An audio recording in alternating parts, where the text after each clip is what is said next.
మీరు మీ రోజుని ఆనందంగా గడపాలి అంటే, మీరు విశ్వంతో కనెక్ట్ అయిపోతారు. నేను చెప్పినట్టు చేయండి. కళ్ళు మూసుకొని ఇది బ్రహ్మ గడియలు మొదలయ్యే సమయం. ఈ బ్రహ్మ గడియలప్పుడు మీరు ఏది కోరుకుంటే, మీ కాన్షియస్ నుంచి సబ్‌కాన్షియస్‌కి మీరు మనస్ఫూర్తిగా అడగండి. ఆన్‌పాసు నుంచి మనీ కరెక్ట్‌గా వస్తుందా లేదా ఈ వారంలో, ఈ నెలలో అనేది చెప్పలేను గానీ, మీకు రావాల్సింది మీకు తెలియంది ఎక్కడో ఒక చోట ఆగిపోయుంది. అది మిమ్మల్ని వెతుక్కుంటూ వస్తుంది. మీరు అడిగే విధానాన్ని బట్టి మీకు విశ్వం నుంచి రిప్లై దొరుకుతుంది. ఆ రిప్లై కోసం మీరు కొంచెం శ్రమ కలగాలి. ఆ శ్రమ ఏంటి అంటే, మీ యొక్క శ్వాస మీద ధ్యాస. అంటే ధ్యాన స్థితిలోకి వెళ్ళి, మీ బాడీలో ఉన్నటువంటి కుండలిని శక్తిని ఎవేకెన్ చేసుకొని, మీ కళ్ళు 2 మూసి ప్రశాంతమైనటువంటి అక్కడ జరుగుతున్న దాంట్లో మీరే ఉన్నట్టుగా ఏదైతే ఆ సాంగ్‌లో ప్రతి పదం దగ్గర మీరే పవళిస్తున్నట్టుగా ఆలోచించుకుంటూ, మీ ఎవ్రి యాక్షన్‌కి రియాక్షన్ చూడండి. బ్రహ్మాండంగా ఉంటుంది. ఇప్పుడు నేను ఈ వాయిస్ మెసేజ్ అయిపోయిన తర్వాత ఈ సాంగ్‌ని నేను వింటూ నేను నా ఒక కాన్షియస్ నుంచి సబ్‌కాన్షియస్‌లోకి వెళ్ళిపోతాను.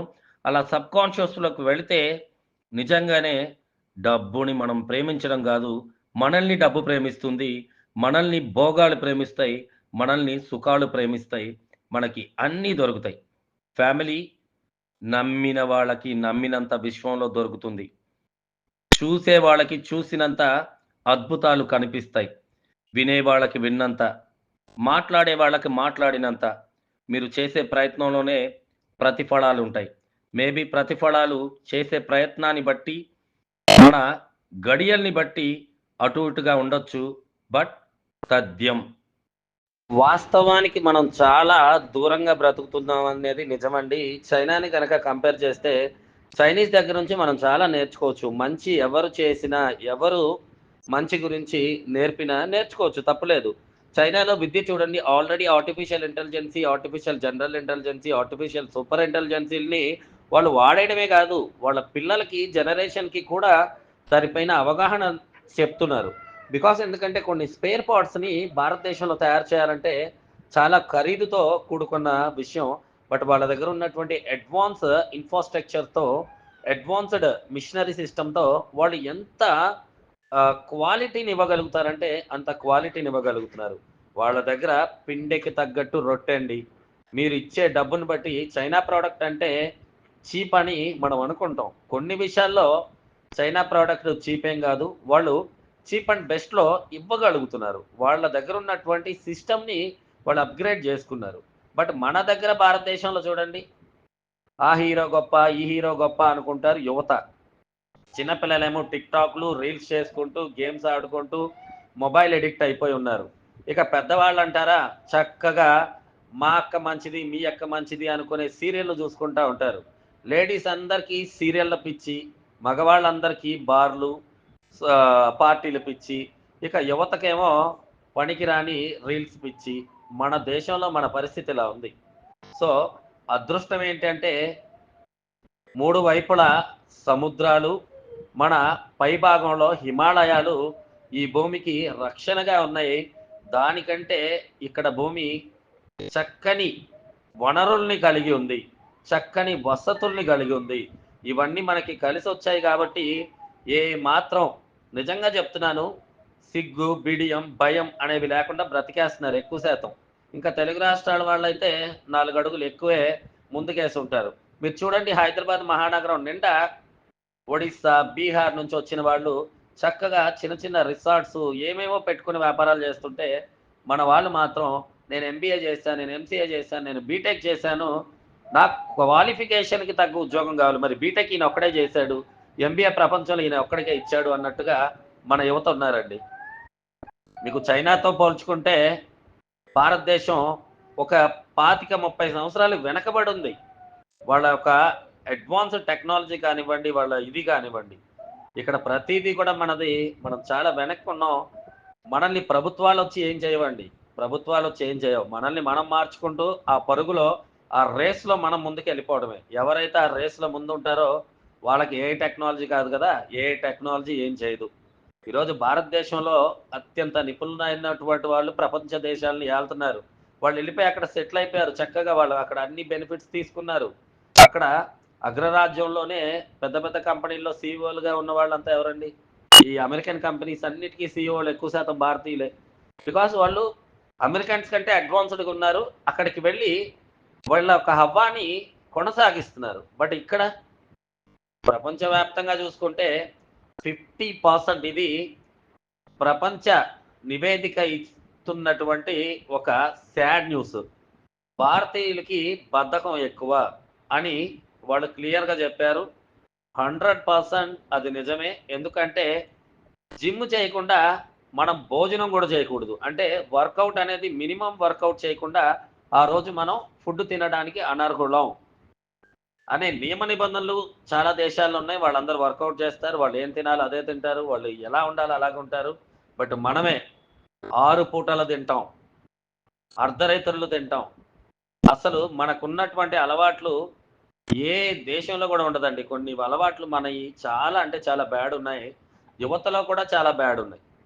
ఏదో నీకు లేవా బ్యాడ్ హాబిట్స్ నువ్వు చెప్తున్నావా అంటే, నేను చాలా జాగ్రత్తలు వహిస్తాను. కుటుంబం గురించి ఆలోచిస్తాను. ప్రతీదీ టర్మ్ ఇన్స్యూరెన్స్, హెల్త్ ఇన్స్యూరెన్స్ ప్రతి దాన్ని నేను ఫాలో అవుతున్నాను. నేను ఫాలో అవ్వకుండా చెప్తే అప్పుడు మీరందరూ దూషించొచ్చు. నేను మంచే చెప్తున్నాను. మనం ఇలా ఉంటే ఎలాగా? మనం అప్‌డేట్ అవ్వాలి. అప్‌గ్రేడ్ అవ్వాలి. రేపు ఆన్‌పాస్ వచ్చిన తర్వాత మన పరిస్థితి ఏంటి? కార్లు కొనుక్కోవడం, పబ్బులకెళ్ళటం కాదు. మనం ఒక ఎంటర్‌ప్రెన్యూర్స్ అవ్వాలి. అప్‌లిఫ్టింగ్ హ్యుమానిటీకి మనం కొత్త పదాలని రాసి చూపించాలి. ఎంతో మందికి ఎంప్లాయ్‌మెంట్‌ని క్రియేట్ చేయాలి. అప్‌లిఫ్టింగ్ హ్యుమానిటీ అంటే మన ద్వారా కొన్ని వందల కుటుంబాలు లబ్ధి చెందాలి. సో, దానికి ఏం ఐడియాస్ ఉన్నాయి? ఎంతసేపు రియల్ ఎస్టేట్‌లో అక్కడ ఇల్లు కొందాం, ఇక్కడ బంగారం కొందాం అనేది కాదు మన ఆలోచన. మనం అడ్వాన్స్‌డ్‌గా ఆలోచించగలగాలి. మనలో చాలా మంది ఎంటర్‌ప్రెన్యూర్స్‌గా తయారవ్వాలి. మనం వివిధ రంగాలలో చరిత్రను సృష్టించాలి. ఆ రోజే ఆన్ పాసివ్‌కి గొప్పతనం, మనకి గొప్పతనం, మన దేశానికి గొప్పతనం. ఇదైతే మనం పెట్టుకోవాలండి. ఎందుకంటే ఇది వాస్తవం. ఇది వాస్తవం. వాస్తవాన్ని ఎవరు గూడా మార్చలేరు. కాబట్టి భయం ఉంటుంది మనకి. మంచిగా భక్తుంటుంది మనకి.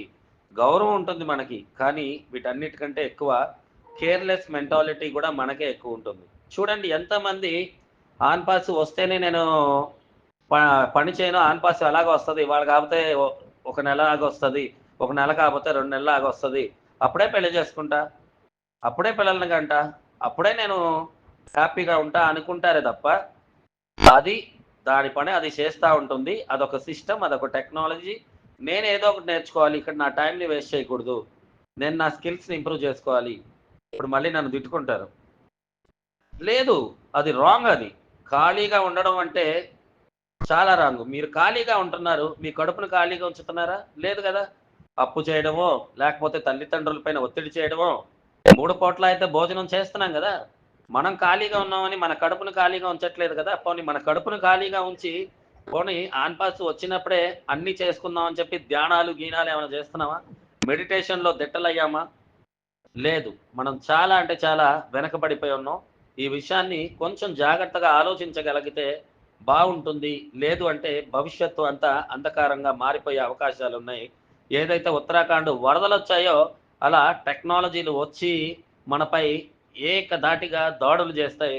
ఆ రోజు మన పరిస్థితి అధోగతిగా ఉంటుంది. కాబట్టి దీపం ఉన్నప్పుడే ఇల్లు చక్కబెట్టుకోవాలనే సామెత ఎంత నిజమో నీకు అవకాశం ఉన్నప్పుడే, నీ వయసులో ఓపిక ఉన్నప్పుడే, నీకు సమయం ఉన్నప్పుడే నువ్వు ఏమన్నా చేయాలి. ఏదైనా సాధించాలి. ఏదైనా సరే పోరాటం చేయాలి. ప్రయత్నమే చేయకుండా విజయం అనేది దక్కదు. కానీ ప్రయత్నం చేసే వాళ్ళకి విజయం అనేది ఆలస్యం అవ్వచ్చు కానీ ఖచ్చితంగా దక్కుతుంది మిత్రులారా. నేను మీలో ఒకడిని, మీతో ఒకడిని కాబట్టి మంచే చెబుతున్నాను. మంచి మనం చెప్పే కొద్దీ విశ్వం నుంచి మనం ఆశీర్వదించబడతామని నమ్ముతున్నాను కాబట్టే మీరు బావుండాలని మనస్ఫూర్తిగా కోరుకుంటూ, మీలో ఉన్న చిన్న చిన్న లోపాలని సవరించుకుంటూ, మీరు కొన్ని మార్చుకుంటూ ముందుకు సాగండి. మీ కుటుంబం బావుంటుంది. మీరు బావుంటారు. సొసైటీలో మీకు రెస్పెక్ట్ దొరుకుతుంది. సొసైటీలో మీకు చాలా విలువ దొరుకుతుంది. సొసైటీలో మీకు ప్రశాంతత దొరుకుతుంది. ఇవన్నీ దొరికితే మీ జీవితంలో ఎవ్వరు ఏమి ఇవ్వాల్సిన అవసరం ఉండదు. మీరే ఎంతో మందికి చాలా ఇస్తారు మీ దగ్గరున్నవి. చాలా అప్‌లిఫ్టింగ్ హ్యుమానిటీ అవుతారు మిత్రులారా. Thank you.